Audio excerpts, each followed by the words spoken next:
this thing is going to continue to go up simply because there's absolute scarcity, right? Yeah. So the value is in 21 million. With all this aside, effectively, then you're looking at the scenario of, okay, they're going to keep printing money. So inflation's going to keep occurring.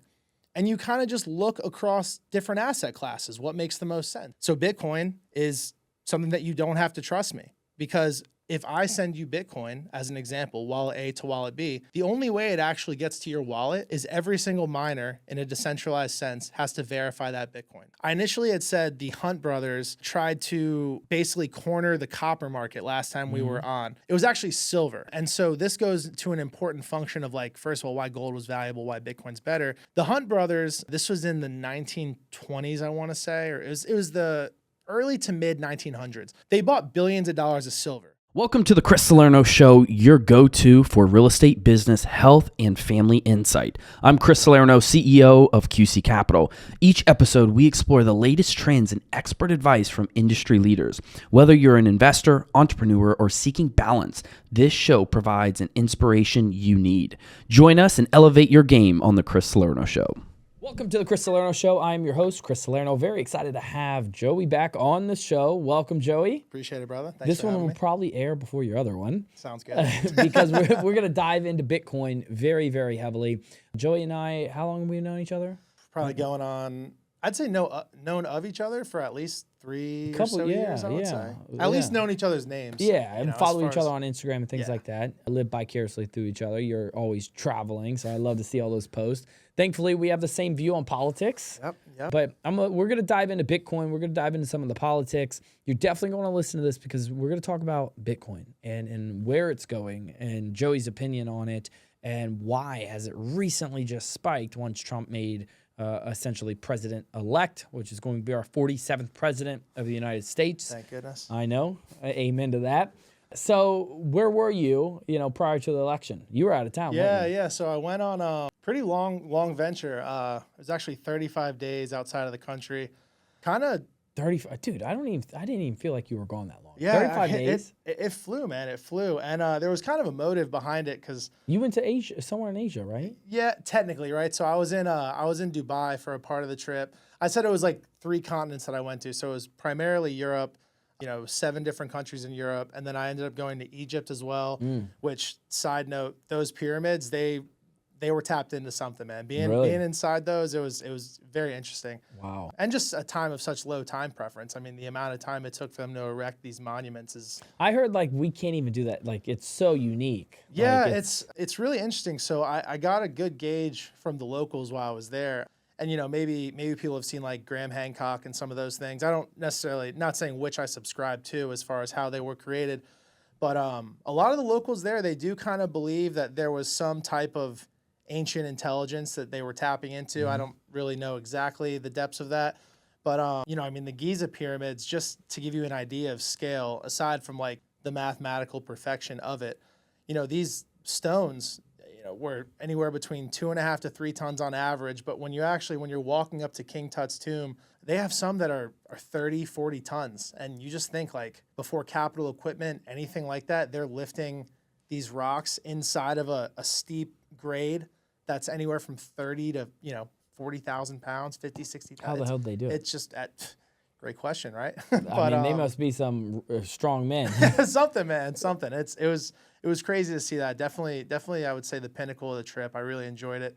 But yeah, 35 days. Kind of 2 reasons why I wanted to go was, for one, I've been thinking about kind of living abroad for periods at a time, maybe 3 to 4 months. And this was by far the longest I'd been gone. So one was kind of how can I utility max? How can I see daily, get a rough idea of expenditure for if I'm doing this for more than just a 1 week, blow it all out vacation, hey, I want to go live somewhere for a period of time. What does that look like per day? And also just kind of seeing how my body handled it, right? Because yeah, it's a whole different world. Yeah, and the longest I'd been gone previous was maybe 2 weeks. So, I thought maybe 3 weeks in, I might start getting kind of sick of it, possibly, a little homesick, want to go home. But no, I ended up just powering through it.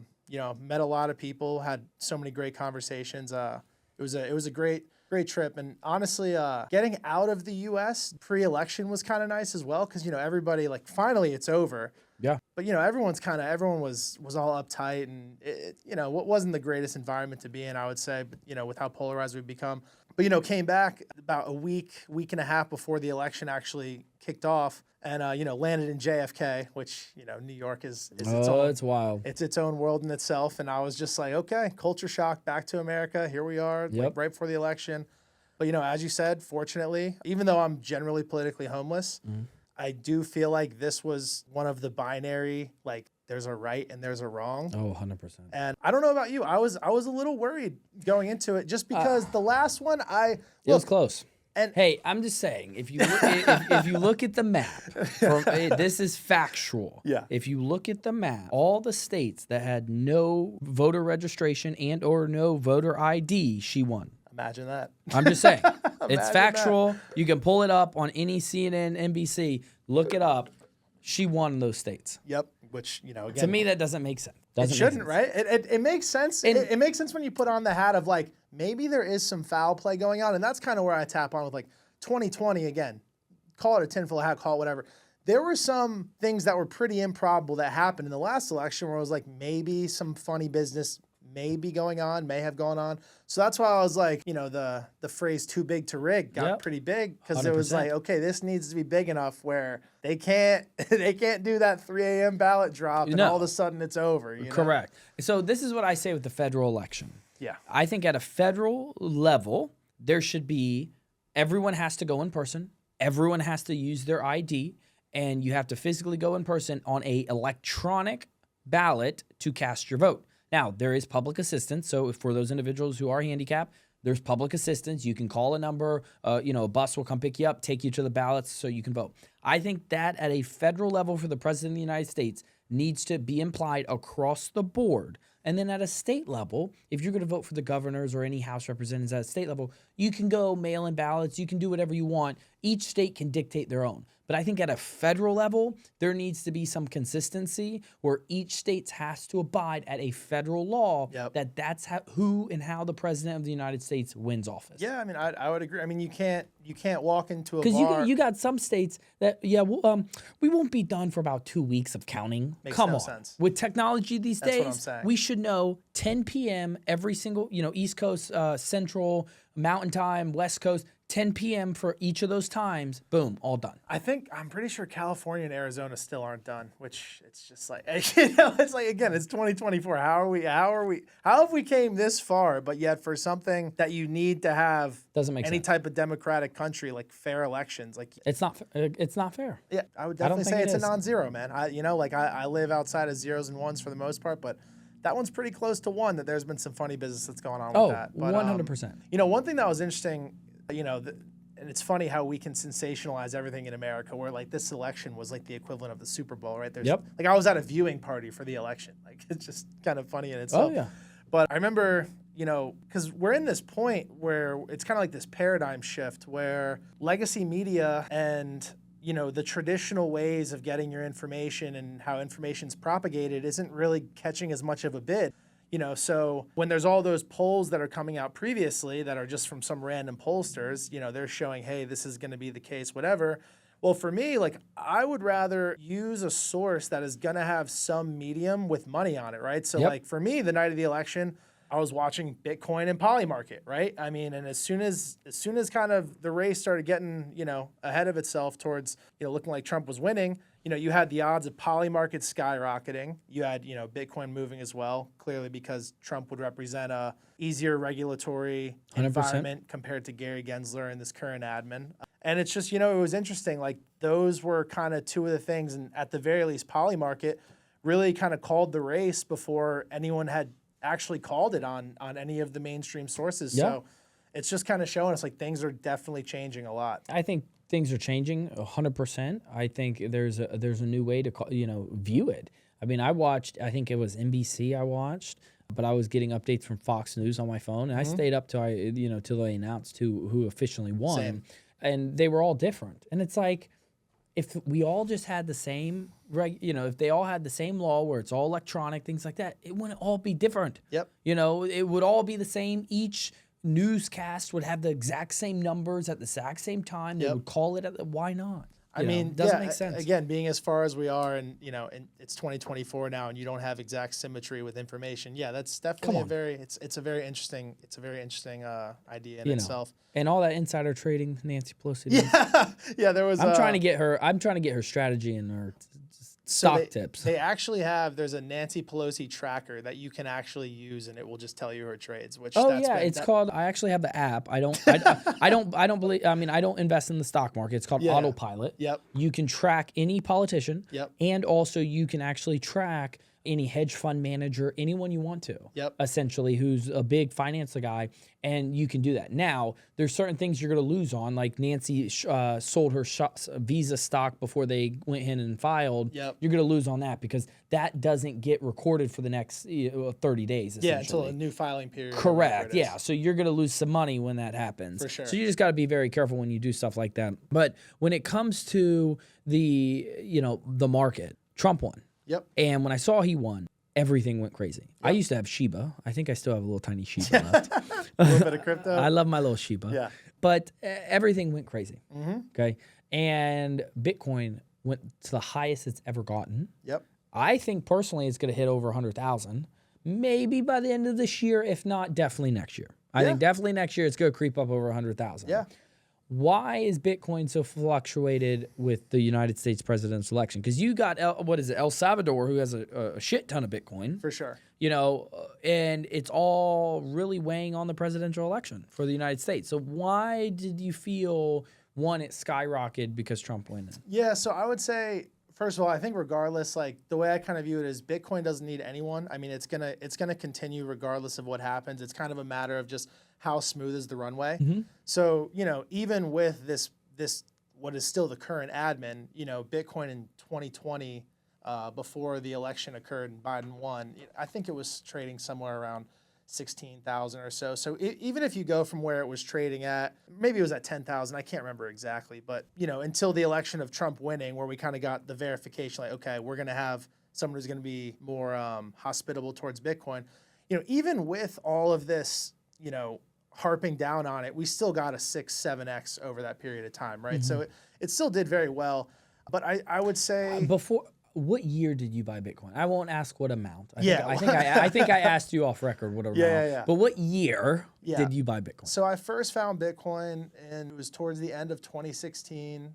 And honestly, to be quite frank, I didn't have the same ideological alignment with it. It was just I saw 21 million. We hadn't started printing money like that yet, crazy. So I didn't really ask what money is yet. I started buying at about 400 a coin. That was when I first started buying. So it's $400 a coin. Yeah. Fortunately, now it's what's it hovering at today? I think 80,000 or something. No, it was at 94,000 when I walked in. And you bought today. it $400 a coin. But more importantly though, there's kind of this ethos to Bitcoin, and it's yes, I bought it 400, but I was buying along the ways in every cycle, right? So in the cycle of 2016, it went from that 200-ish price to 20,000. I bought all the way up to 20,000, right? I mean, I was buying. You would keep buying on the rise. Yeah. So the saying goes, "Stay humble, stack sats," right? Time in the market beats timing the market, because it's so hard to effectively, trade around what exactly is going to occur, because the market is so psychological in itself. But it also historically, anyone who's bought Bitcoin and held it for at least 4 years, you've done extremely well, right? So when I was buying Bitcoin in that 2016 cycle around, I think it was maybe 2018 or so, it hit 20,000. That seemed really high then. But when you look at it now, 6 year or, whatever it is, 4 or 5 years later, it's up, 4 or 5 times that. So at the end of the day, it's this thing is going to continue to go up simply because there's absolute scarcity, right? Yeah. So the value is in 21 million. Right, so there's only ever going to be 21 million. We're not there yet. We're still minting. So it's essentially supply and demand. There's very low supply, and the demand is high. But what's driving the demand to own it? I would say, especially since, and it kind of goes onto the Bitcoin journey, where I really decided to go all in Bitcoin. Before I had, I was purchasing it, I was still trading options, doing all this fancy little trading in the market. When we printed all that money during COVID, it was just kind of, to me, wait, we printed $5-6 trillion out of nowhere. Out of like, thin air. Yeah, like where is this coming Well, from? I mean, why don't you add up everything we sent to Ukraine? That's what I'm saying, right? What, 200-300? I mean, 100 billion. yeah, hundreds of crazy. billions, right? It's insane. So basically, when I look across the landscape and I saw 2020, when we printed all that money, I hadn't gone all in Bitcoin yet. I was looking at like long-term option strategies because effectively, when the Fed brought rates to nothing and we printed trillions and trillions of dollars, well, I knew that money had to find its way into different parts of the market, right? It's going to create inflation, but more importantly, as far as from the investment side, it's going to find its way into the stock market. It's going to find its way into housing because when you look at it, the amount of dollars in circulation, if you view that as a denominator, there's a portion of that goes towards different parts of the economy, right? Different parts of the market. So like, when we had the stimulus checks drop and everybody got $1,200, right? Well, everyone's sitting at home, no one's working, unemployment is paying people crazy. Stupid. They've just got gambling money. So, okay, where are they going to go? They blow it on stupid shit. Yeah, stupid shit, but also they're probably going to put money into the stock market. They're probably going to put money into crypto. Also, like you look at it and it's like, okay, risk on, right? Like we're not risk off. Cost capital isn't high. Cost capital is very low. And we're flooding the market with dollars. So you just know that price is going to mark up across the board on so many different investment vehicles. It's like, okay, what's the most liquid? Yeah. And so generally the most liquid is like Wall Street, right? So you think that time really flipped the game of Bitcoin? I would say more importantly, it began, and it's what it made me begin to ask is like, what is money? Right? So like when we printed all this out of thin air, I was like, this doesn't make any sense. Like this, you're not supposed to be able to create trillions of dollars by effectively hitting an enter button and hitting an Excel button, right? Like you're going on Microsoft Excel, typing in trillions of dollars, hitting enter. Now mechanically, that's not how it works, right? Like you issue treasuries to the market, people buy the treasuries, and then that money finds its way into supply, and then that divvies up how it wishes, throughout the market. But again, it was me like questioning everything about what money is, and so I started to basically just dive into the history of what it is. There's been so many examples. Money is just a belief system, right? And, it goes all the way back to one of the first forms of money was like rye stones, which, not to go in depth on, but on the last podcast, we talked about it. And, you had this island of basically indigenous people, and there were these rocks that required a lot of work to dig up, and they would basically store the rocks. There was a lot of, it took a lot of time and energy to get them out.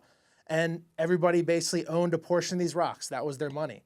And out of nowhere, there was this settler that came. He had a boat, and he just went to an adjacent island, dug up a bunch of these rocks, diluted the whole island, right? So he basically created all of what they viewed as money out of nowhere, which made everybody's money worth less. Yeah.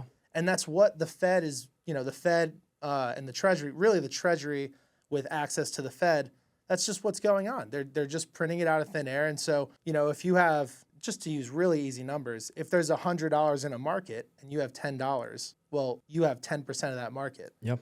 Well, if all of a sudden they print $900 and you have 10 out of 1,000, now you have 1% of that market, right? Like you've been diluted. Your money is worth less. Substantially. And the ability to do that is only bestowed upon those that have access to that monetary window, the Fed and the Treasury, right? So there's an asymmetry there. It's not very fair. And effectively, what I realized is money is never going to stop printing, right? Like you look at how governments are running, they're running extreme deficits, trillions and trillions of dollars a year. The only way the government funds these deficits is by issuing treasuries, printing money, right? Like there's no, like, I've ran businesses before. I don't currently. You actively run a business, like multiple, right?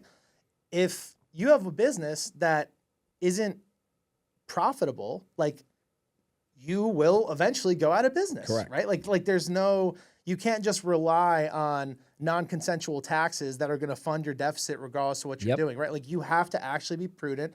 You have to allocate capital properly because you actually carry risk. 100%. Right? And the government doesn't. So understanding that humans always follow their incentives and knowing that the government is incentivized to just keep printing money, like it is, we would be foolish to think that they're going to slow down. And so they're not. They're not. I right? mean, let's look at history. Yeah. I mean, for the past 2 decades, it's our debt has always just been increasing. It's ballooning. Like it, so I mean, it is what it is. Like the past 2 decades, it shows our debt increasing. no president is going to come in. And trust me, I'm happy for who won. Yeah. But no president will come in and all say, hey, we're going to drop it. Now, I don't know. Maybe Elon Musk will go in and clean house. We can hope. We can see. We can see. But, you know, history shows us that no president has. No. So we'll find out. I hope Elon Musk comes in and cleans house. He needs to, you know, get the better operations up there. But, you know.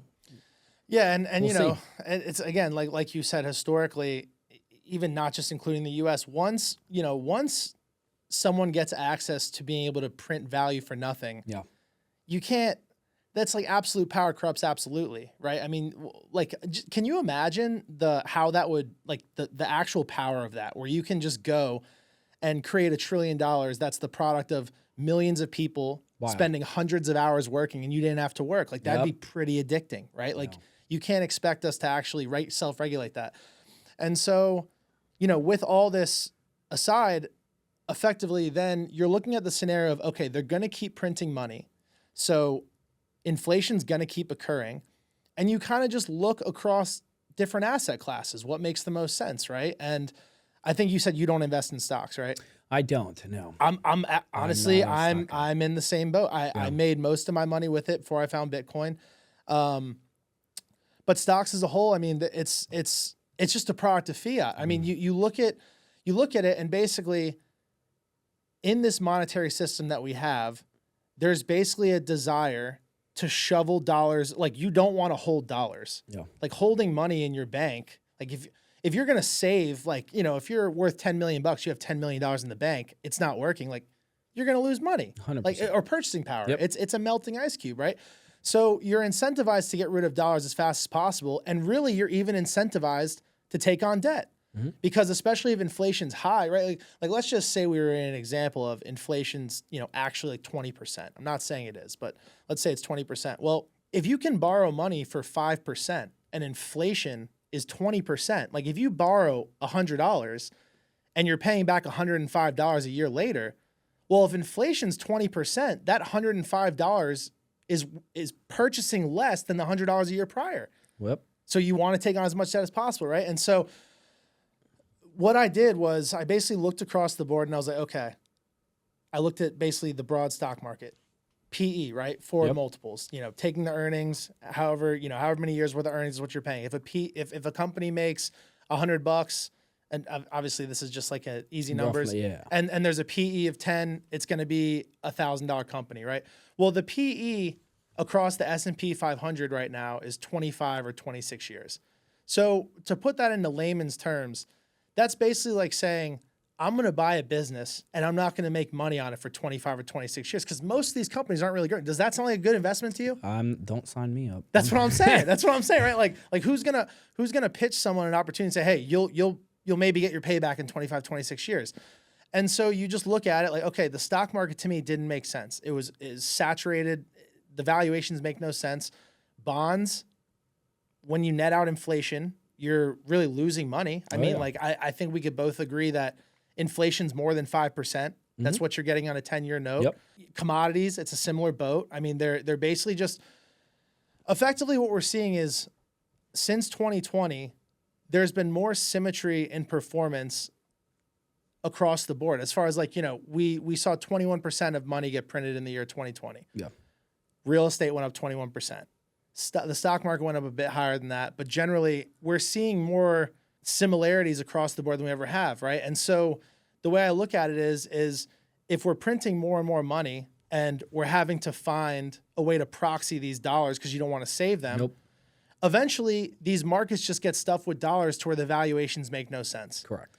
And so here I saw Bitcoin in 2020 after we just printed $6 trillion, and I'm like, holy shit, like at a $10,000 valuation, we're talking like a $200 billion company or a $200 billion asset, right? You just look at gold. Gold's a $17 trillion asset, right? Like people use it to store value because there is a level of scarcity. Oh, yeah. Right? Like gold, you can, generally speaking, 2% per year is how much is supplied, right? 2% or less is the production rate. So you can kind of view that as like the inflation rate, right? And when you look at money in itself, because previous to fiat, right? What did we really use as money? Gold. Yeah. Right?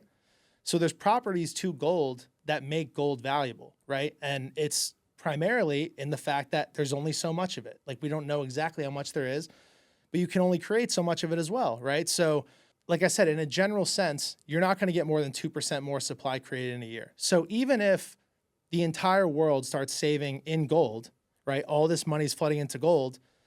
You can't all of a sudden create 5% more, 10% more, right? So that's going to basically, if you can't increase the rate of supply parallel to the rate of money being inputted, then numbers simply going to go up, right? Supply and demand. Correct.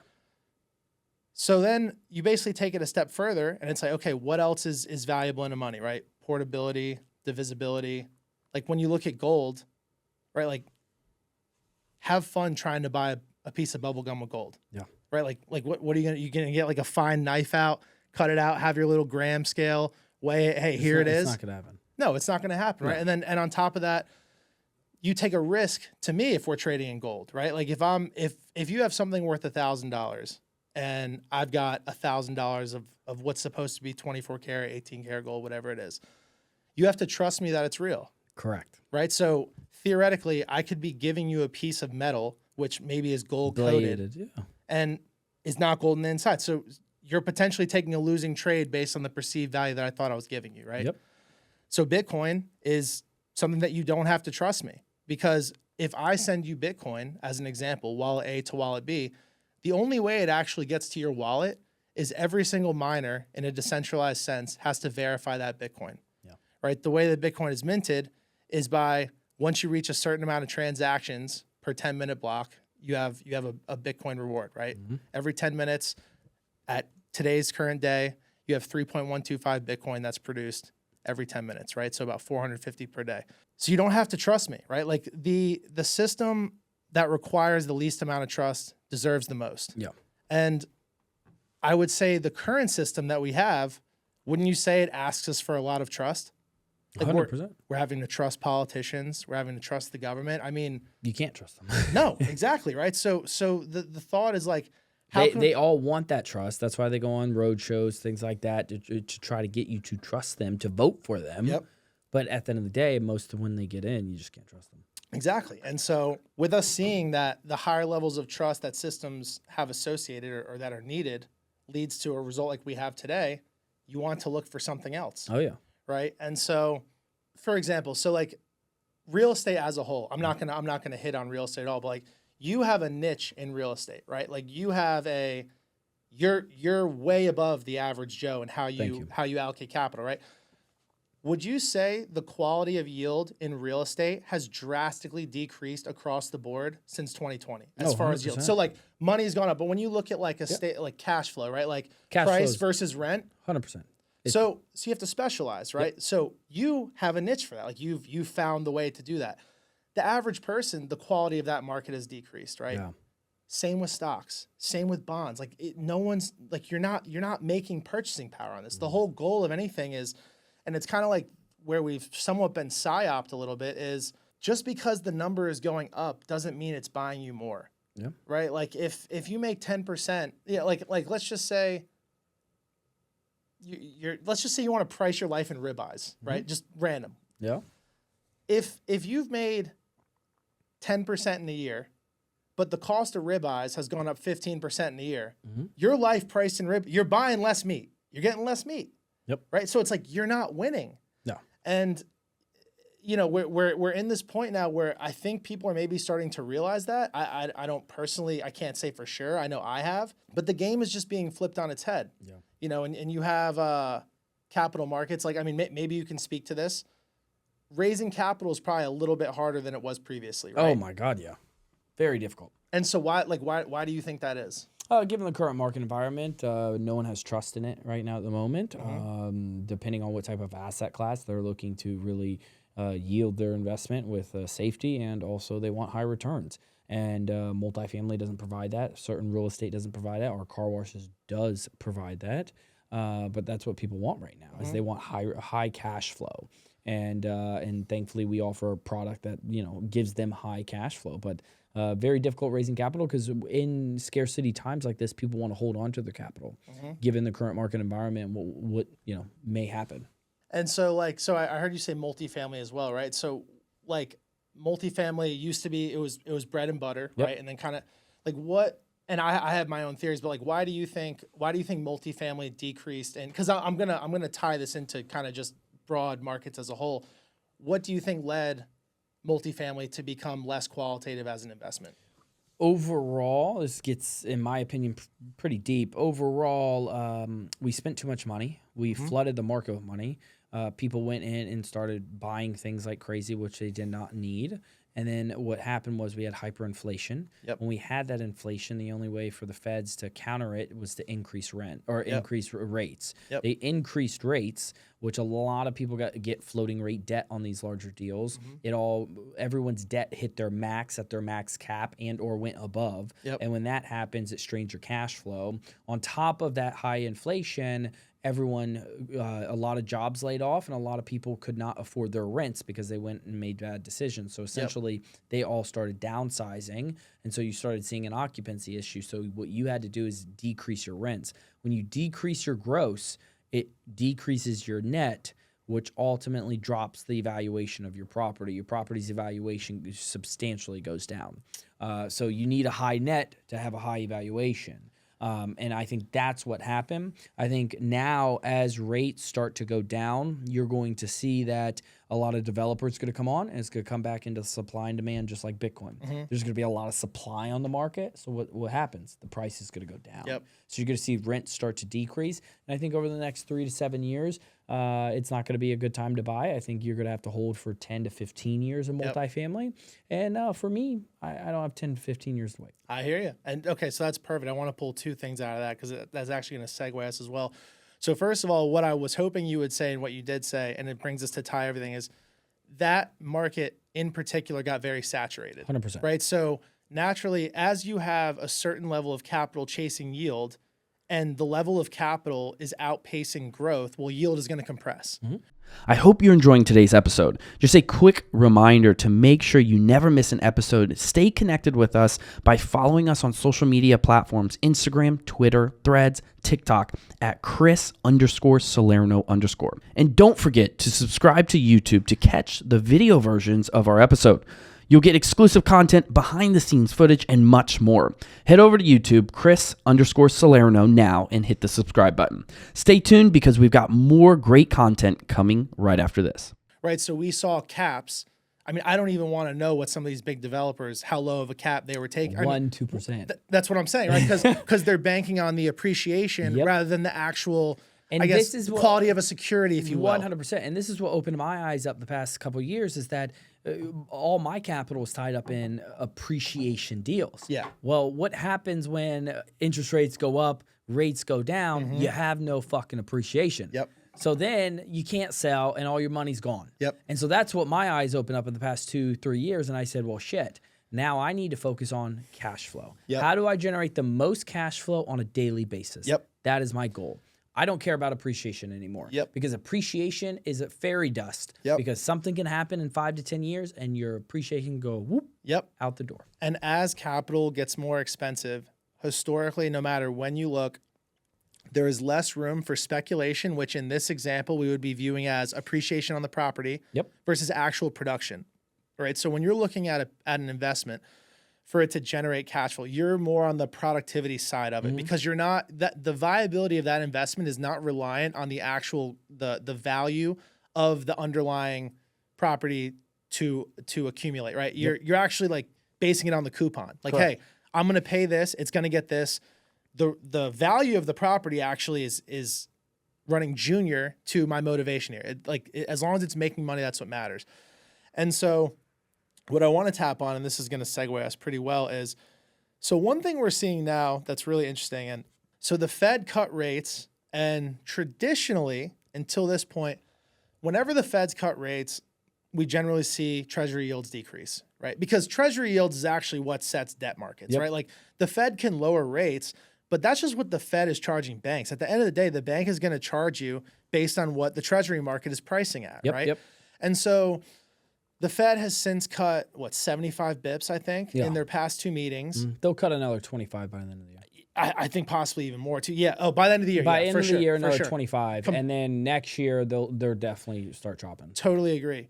Now here's where things get really interesting: is they've cut rates, and unlike any time before historically, we're seeing yields tick up. Yeah. So everyone's thinking like, oh, debt markets are going to get a break, capital markets are going to get a break, mortgages are going to go down.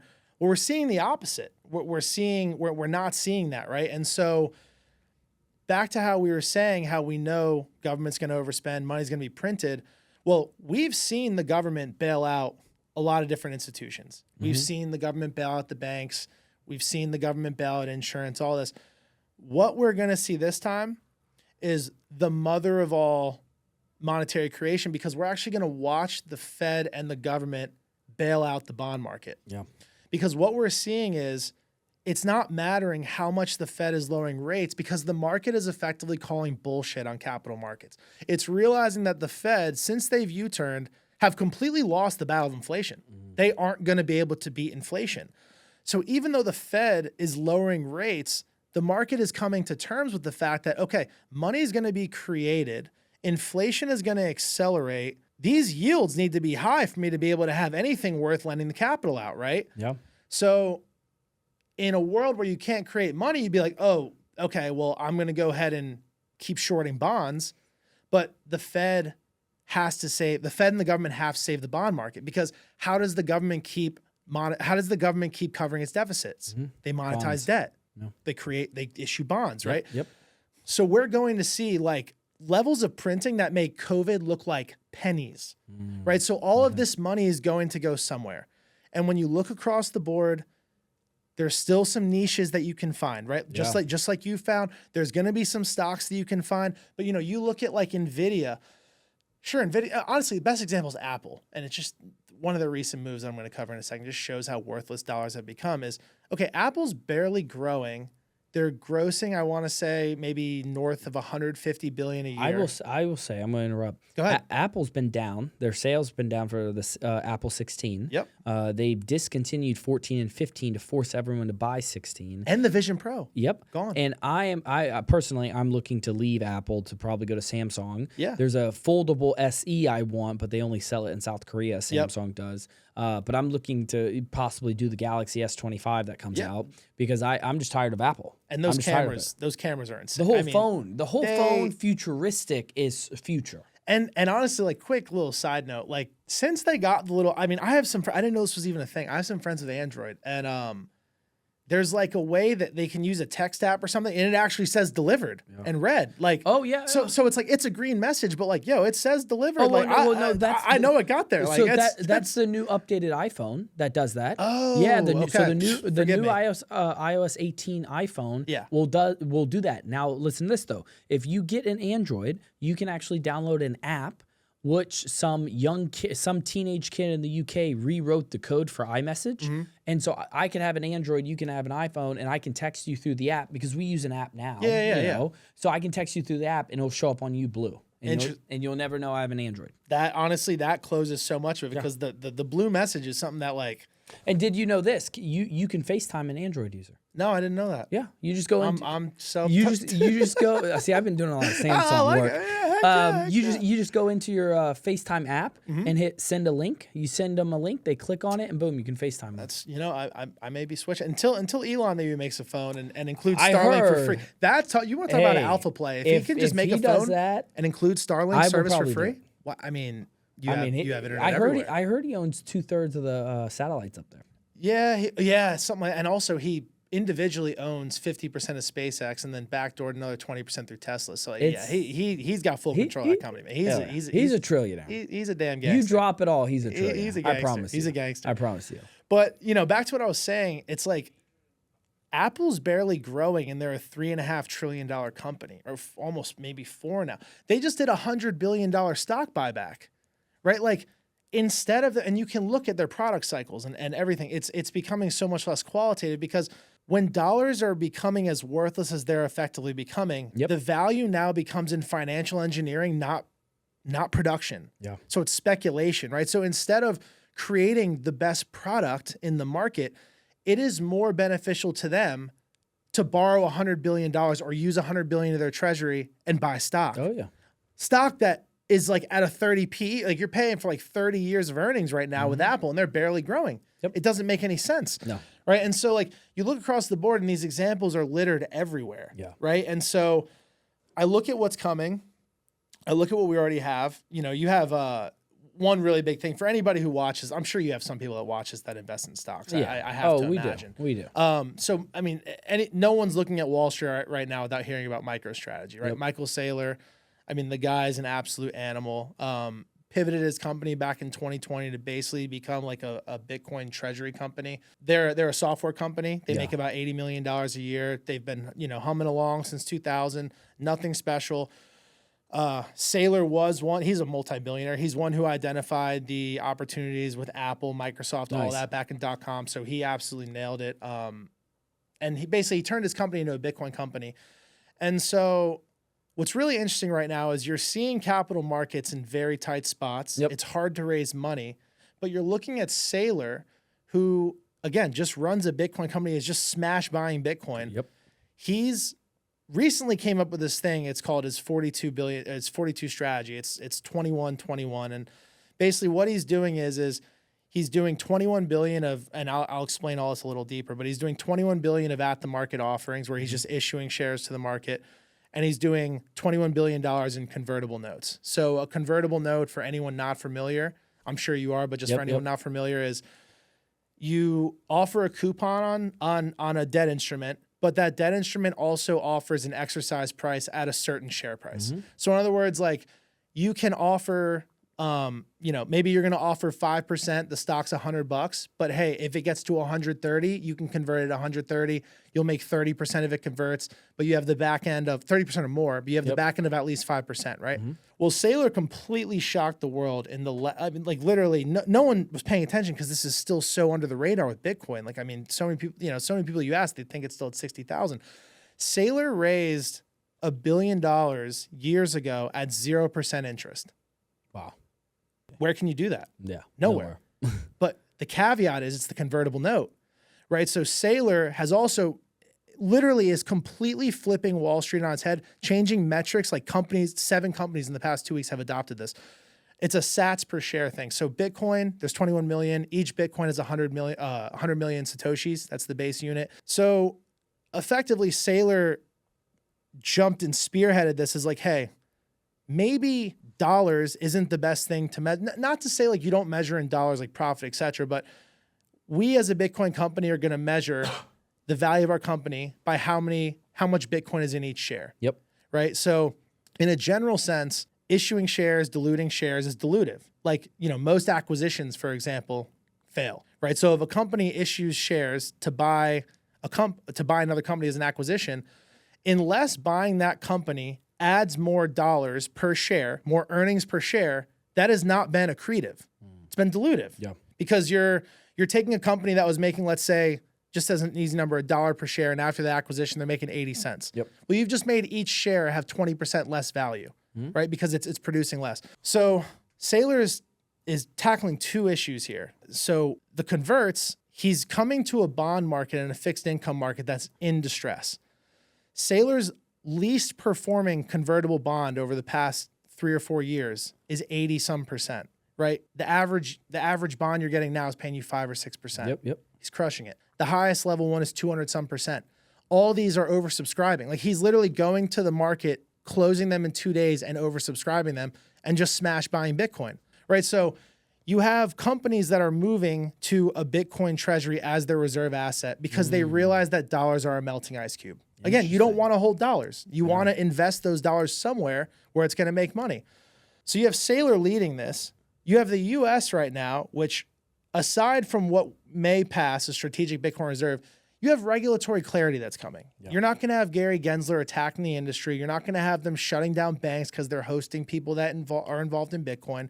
So it's already going to be easier for Bitcoin to do whatever it's going to do. But then you tackle on the thought of, which Polymarket and Kalshi is now pricing at a 70% chance, that the United States is going to start a strategic Bitcoin reserve. Interesting. If you look at them from the government perspective, right, the US has in aggregate the most Bitcoin holders in the world, as far as individuals and nominally, and you have a runaway debt problem that has no solution. Yeah. So this covers two different issues. If they start buying Bitcoin, they're adding scarcity to anyone who currently owns, right? There's only going to be 21 million, right? So the more demand that comes into it with supply that can't mark up, the higher price is going to go. Saylor, in the past, which this has been record buys compared to what he's normally done, but he's bought 80,000 Bitcoin in the past 3 weeks, right? And I just did this math. I actually just did it with the most recent one. I'm going to pull this up real quick. Yeah. So Saylor, he bought 51. Well, actually, let's tackle this in a two-part. So when he said he was going to raise the 42 billion to buy Bitcoin over 3 years, Yep. right? Bitcoin was at like 70,000, but let's just price as if it was at 90,000, right? So again, supply cannot mark up any more than 21 million, and there's no rate that it can come on any faster, right? So Saylor, let's just say it was at 90,000 a coin. Saylor pledged to the market that he's going to buy $42 billion over the next 3 years. Divided by 90,000 a coin is 467,000 coins. Right now, there's 450 Bitcoin being minted per day, which this will cut in half in 2028. Over the next 3 years, for the next halving, there's going to be 491,000 Bitcoin created, of which Saylor is buying 467,000 at 90,000 a coin. So that leaves, not including any countries, not including any other companies, not including average Joe like me or anybody else who's going to buy Bitcoin, that literally leaves 24,000 Bitcoin left net over 3 years. The number's going to go up. It's just going to, it's that simple, man. It's just math. And so like you look at it, and then like, I have this other thing as well where I say, because, I've been in this thing for so long. I'm like, what am I going to sell Bitcoin for? Like to live? Yeah, but I'm not going to sell it for dollars. I think Bitcoin is $1 million a coin by 2030, 10 million by 2035. I'll literally in less than a minute give you the math. We'll say 2036. So by the 2036 halving, right? Because to let everyone know, I know I haven't dove into the mechanics of Bitcoin as much. There's so many good podcasts on it. It's not hard to find that part. We'll cover it a little bit more, but this is more or less like the relevance of it now. Yeah. So every 4 years, the Bitcoin reward cuts in half, right? So every block gives you less. When it first started, it was 50 per block every 10 minutes, then 25, 12 and a half, 6.25. So every 4 years, it gets cut in half. Every 4 years. Eventually, it'll be none. Eventually none. By 2040, we'll have 99%. By 2140, it's going to take 100 years to do the last 1% of Bitcoin. Wow. So it's basically all going to be done by 2036. This is literally math, right? Like we are just talking supply and demand. There's no funky ways to add supply. You can't do it. It's not how this thing works. Yeah. So by 2036 halving, 56.25 Bitcoin per day will be minted. 393.75 Bitcoin per week. As I've stated, supply and demand sets price. No amount of demand can yield quicker or more supply. Price naturally has to mark up to marginal demand to meet supply. The price has to meet the marginal seller for someone to relinquish their coins. That's the only way how a market works, right?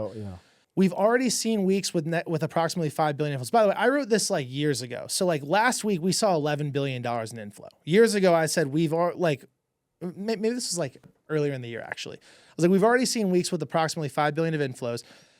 If you were to average, and this is just simply math, if you were to average 5 billion of net inflows per week with 393.75 Bitcoin per week, that marks up to 12.698 million a coin. It's just math. It's literally like you're taking net demand versus supply created and you get a price. Yeah. So you have literally an entire world that is dealing with crippling inflation, and the units that they're attributing value into, their fiat currencies are only getting worse. Gold has done great. It's good. It ain't as good as Bitcoin. It's a $17 trillion market cap. It's less portable. It's less divisible. It's not programmable. It's harder. It's harder to transport. It's easier to confiscate. It's easier to counterfeit. It's not as good. Yeah. And only less than 10% of gold value is actually in its manufacturing value as a good. So, okay, take 10% off 17 trillion. What does that put us at? 15.3 trillion. 15.3 trillion of monetary premium is baked inside of gold. Bitcoin is less than 2 trillion right now. If Bitcoin just beats gold, which it is. It's way better than gold. That's 850,000 a coin. This is before everybody, like, we are so freaking early, dude. Like, this is literally... People have no fucking idea what we have here. They have none. El Salvador is about to be a rich country They are, man. They're with everything in Bitcoin. they're killing. And funny enough, actually, so I this saw that shirt. yeah. So this shirt, for anyone who doesn't know, so this became a thing back when Janet Yellen was heading the Fed. Back when the quintessential purple tie, which meant basically she was dovish for the day. Anytime she wore the purple tie, rates didn't go up. It was like we were literally like the market was gamified so much where we were trading based on the color tie of Janet Yellen. That's stupid. Ridiculous. This is stupid. But there was a guy who wrote in this font, buy Bitcoin. And I love, perfect segue. Wrote buy Bitcoin on this notepad, and there's a picture. So I actually got this in El Salvador. I went down there. Really? It was like El Salvador, if you're a big Bitcoiner, it's kind of like a trip to Mecca, if you will, because it's the first country to adopt it as legal tender. So it's everything there. It's everything, yeah. And it went from, the murder capital of the world to now being a country that has clear laws, good governance. Oh, I heard it's pretty damn safe now. It's extremely safe. I mean, he came in and cleaned house. He did. And he took a route where he kind of had to be autocratic, but when the state of your country is that bad, you have to. You have to. You got to go in and clean house. When you just think about, imagine how much corruption was running just through his political cabinet. Oh my God! Yeah. I mean, the gangs were paying off everybody, so you have to clean house. But yeah, so actually, I went there to go live off Bitcoin for a week because I was like, I might as well. Like, I use this app called River. It's a great exchange. I keep basically all my Bitcoin on cold storage. That's for another day. But I was using River, and yeah, you can. It's instant transactions. It's like a Venmo on Bitcoin. Really. The cheapest. And so you just use that, and it comes right out of what you owe in Bitcoin. Yep, it comes right out of it. And so Lightning actually, this is a little deeper into the application base, but effectively, what it is it's a way to send smaller transactions. And so what you have is people that can open a Lightning channel. It's basically a debit card. Exactly. But you have to have somebody on the Lightning network, which is built on Bitcoin, that is basically creating a liquidity channel. So when I go to send someone money with Lightning, it's going to verify my address as the output to the output to the input. And then it's going to use the liquidity inside of that channel to debit that liquidity. They're going to credit the vendor, and then it's all just a function, right? Yeah. So it doesn't have a liquidity profile of something like Venmo. But yeah, I the cheapest thing that I bought was $1.30, and the fee was 0.004 cents. Which, if you think about it, as the vendor, what's the credit card fee? Yeah, 3%. 3. Yeah, so some cases 4%. So that, American Express, right? Which I love them, but yeah, some people don't like it because it's actually, great card. But my Chase banker has been trying to get me to move over to Chase. Oh, I love Chase. Don't get me wrong, love Chase. I do everything with Chase, but she tried to get me over to their credit card, so I ended up getting their credit card. But she was explaining how Amex is like less than 1 cent per point.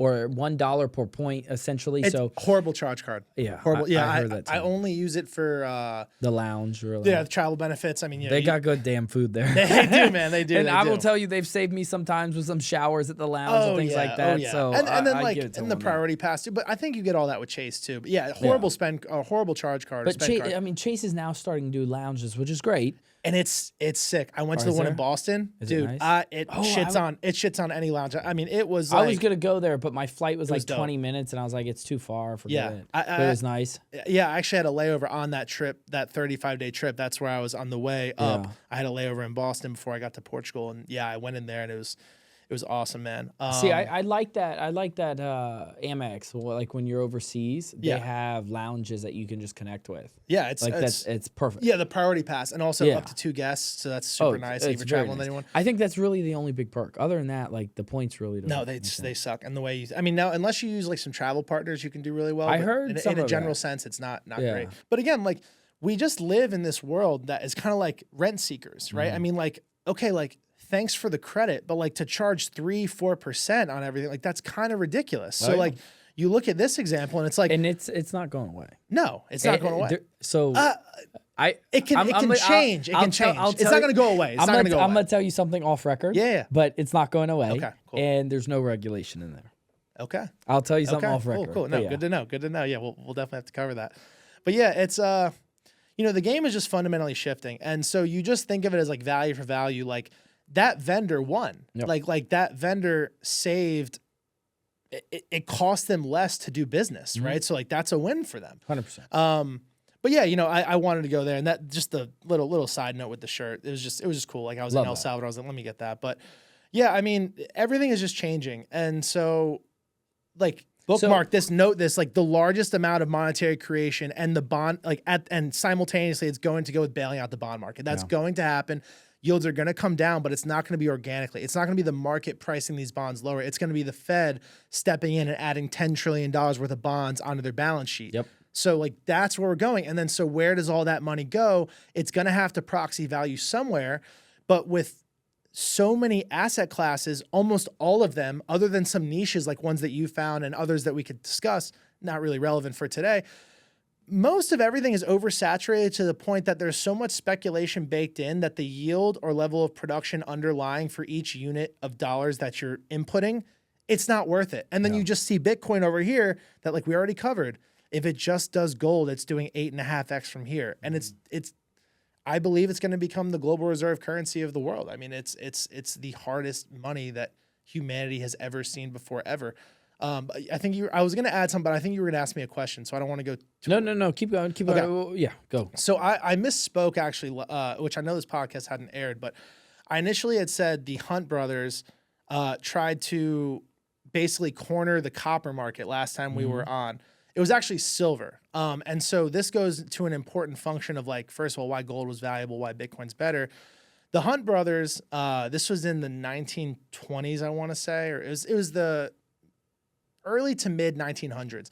They bought billions of dollars of silver, which marked the price up massively, right? But the thing is like most commodity markets, if the price runs, well, anyone who's a producer of that, especially if there's an asymmetry versus your cost, you're like, yo, dig, right? Yep, like, keep going. Like if oil goes crazy, dig. I'm gonna put one in my backyard. Yeah, exactly. Yeah. And so silver, they lost their ass because they bought billions of dollars worth of silver, but the market, the supply mechanism that came on board wasn't there to grow more. It just evened out how much money they entered, right? So gold was great because there's a something called stock to flow ratio. And when you're storing value in it, you want a very high number. And it's literally just stock flow.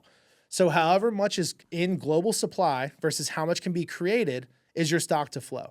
So gold is very good because it's a very high number, right? So let's just say there's 1,000 pounds. There's obviously more than this. Correct. Let's say there's 1,000 pounds of gold in circulation. Well, if you can create 2%, then that means you have 1,000 and 20 is the denominator because you can create 20 pounds of gold per year, right? Yep. So that's a high stock to flow ratio. Well, silver is very easy to mine. So if a ton of money is going into silver, you're just the level of flow is gonna balance out with the stock price. Will come back down. So after this halving, actually, Bitcoin now has a better stock to flow than gold because gold stock to flow is about 2%. And that's why actually the Fed targeted a 2% inflation rate because gold's inflation rate at the highest it's ever been has been 2%. So they were like, hey, if we're going to get off the gold standard and we're going to make our own fiat, we might as well at least try and be emblematic of the supply rate of gold, right? Yeah. And that's why they had that. Well, now Bitcoin's supply rate is even better than gold, right? So it's like you just look at it and you also are wary of the fact that it's programmable. Like we can build, like it's money as a technology, right? So like Lightning, like you can't build a Lightning network for high, quick transactions on gold, but you can on Bitcoin because it's literally technology. It's also completely open sourced. So anybody can submit a BIP, which is called a Bitcoin Improvement Proposal. Yep. Anybody can do it, the code. So anybody in the world, all of the coders, anyone who's a software engineer, they can put their intellectual capital into a BIP, and if it gets a big enough of a bid, it's going to be implemented into the network. Yeah. So it's like you have the intellectual capital of the entire world that can input their value because it's completely open source. It's a technology.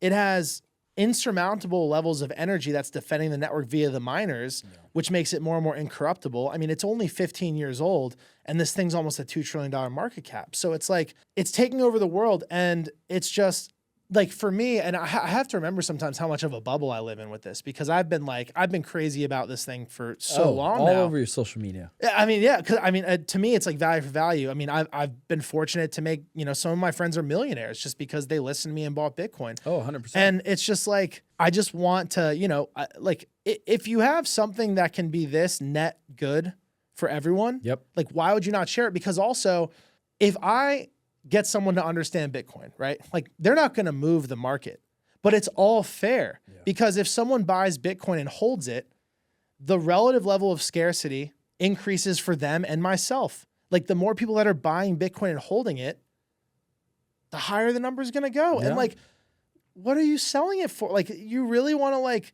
make $1 million and turn it into dollars and then buy Apple that's a 30 PE, or like buy a bond that's going to lose to inflation? I definitely want to do that. I'd buy physical real estate or something, like that. But you're getting a lot of people that will do stuff like that. Yeah. Which I don't think is the right thing to do. And then, but even on top of that, though, like, you found a way to make it work, but the average guy buying real estate, they're not going to do very well. That's why you syndicate. They need to invest. That's why they need you. Yeah. That's what I'm saying. That's why they need operators that know how to find yield, because the market has been so starved of actual yield.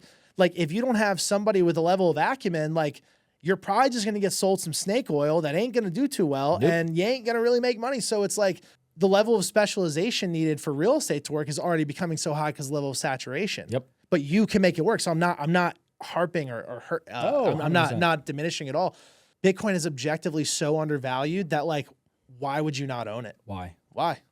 It doesn't make sense. That's what I'm saying. So it's like, but hey, we got to do this again. For sure, man. 100%. You are a wealth of knowledge. Is there any questions that you think may have anything real quick or do you think that was all pretty straightforward? I think it was all straightforward. I think right now people want to know what the hell's going on with Bitcoin, where Bitcoin will go in the near future. I mean, it's skyrocketed. I think it's going to hit 100,000 easily next year, especially with Trump's administration. Trump's a big advocate of Bitcoin. I would not be shocked, if the Federal Reserve and everyone said, hey, we're going to start backing everything by Bitcoin, like you said. So I think that right there really helped push it to over 90,000. For sure. Definitely had a lot of sentiment and a lot of people are talking about it. I do think, again, it's going to hit over 100,000. But I knew you are the Bitcoin king. So that's why I said, hey, we got to do another podcast for sure, to talk about how the hell did it get to 90? For sure. And then where's it going after this? Way higher, up.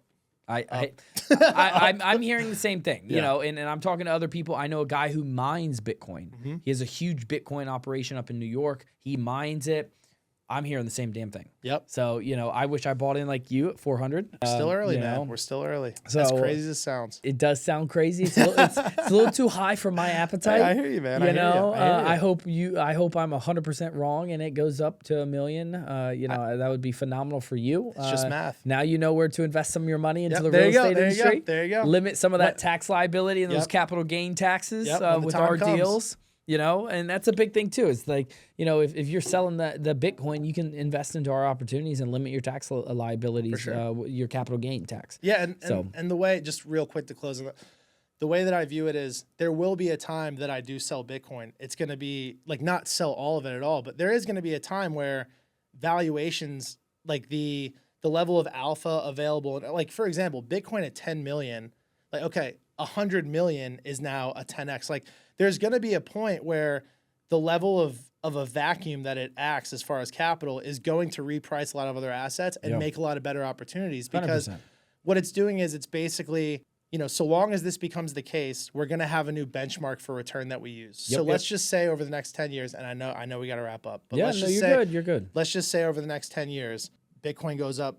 I think it's going to do more than this, 30% a year, right? Well, if for just holding it without managing anything, you literally just hold it, your rate of return is 30%. People that are investing capital into businesses, people that are buying stocks, people that are buying all these are going to say, wait a second, I can just buy this that has absolute scarcity while they're still printing money and make 30%. I don't really know if on a risk-adjusted basis I want to go for this thing that can make 40, because maybe the level of risk associated is too high for my appetite. Correct. So I think we are going to see a great repricing because risk is going to be just more accounted for. So I think we've got a very interesting period ahead of us, and I look forward to it. For those that want to stay on a newsletter, what newsletter do you recommend with Bitcoin so they can stay on top of it? As far as, so I have one that I use. It's just joeygaruccio.substack.com. I write about it a little bit. But as far as like some of the best podcasts, this is the greatest podcast series probably ever. Thank you. I appreciate it. Yeah. As far as at least for Bitcoin, it's the What Is Money show. Robert Breedlove, the guy is a genius. He's a philosophical wonder as well, but just so insanely smart. He actually had Michael Saylor on back in 2020. Nice. And it's a 30-some hour podcast. It's 12 different episodes, almost 3 hours each. It is the greatest 0 to 1 understanding Bitcoin there is. If anybody wants literature to read, Saifedean wrote the Bitcoin Standard as well as the Fiat Standard. Those 2 books are incredible. The Bitcoin Standard basically explains to you a monetary network that operates with Bitcoin.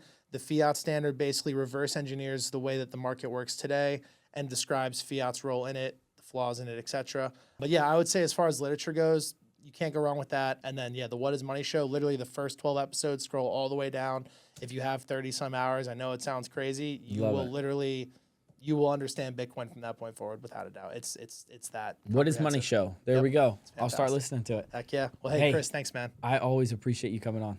Appreciate it, brother. Yes, thanks, you. Man. Thank you for tuning in to the Chris Salerno Show. We hope you enjoyed today's episode and gained valuable insight to help you along your journey. Don't forget to subscribe and leave us a review on your favorite podcast platform. If you have any questions or topics that you would like to cover, feel free to reach out directly to me. Shoot me a message on Instagram at Chris_Salerno_. Until next time, keep pushing forward and stay inspired.